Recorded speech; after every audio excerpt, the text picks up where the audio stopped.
Good morning, this is Al Vickery at AL Waters Capital in Braintree, Massachusetts, and this is your morning call for Wednesday, May 11th, 2011. We have a little bit of momentum building in the futures trading this morning in the U.S., and so we may continue on this slow and steady climb. We've been moving slowly higher on the Dow for the past few days, and gold continues to trend slowly higher after a very difficult week last week. Oil is once again mixed. We've got oil at $103 after the API, American Petroleum Institute, yesterday said that U.S. stockpiles had climbed by almost 3 million barrels last week. Traders will be keeping a close eye on the Energy Information Administration's report today, which is a little more closely watched.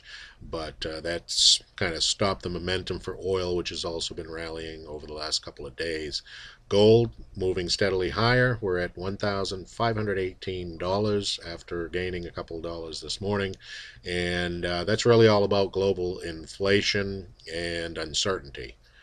In terms of inflation, China's consumer prices went up 5.3% last month, and the economists had expected it to be a little bit slower, but still a concern in China. Producer prices didn't rise as fast as expected, so that's kind of keeping things a little flat in terms of sentiment.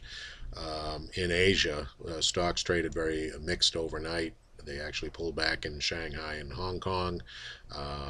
Some concern that the numbers may have been strong enough to convince authorities in China to tighten up a little bit more, which then spills over into other markets that are concerned with Chinese growth and demand in the world marketplace.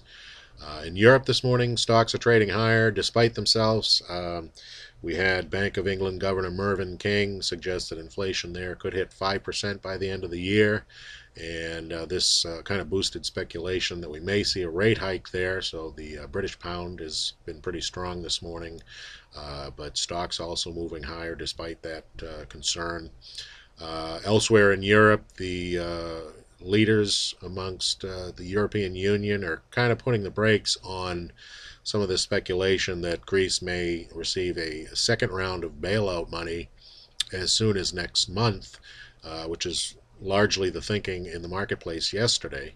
But some commentary from officials there have said that basically Greece has to act first or continue to act not only in its deficit reduction measures, but the Greek government is supposed to be selling some state assets and doing some other revamping of the economy, modernizing of the economy there. And basically, the rest of Europe is saying, you have to follow through on your promises before we're going to take a serious look at putting more money into the fire, so to speak.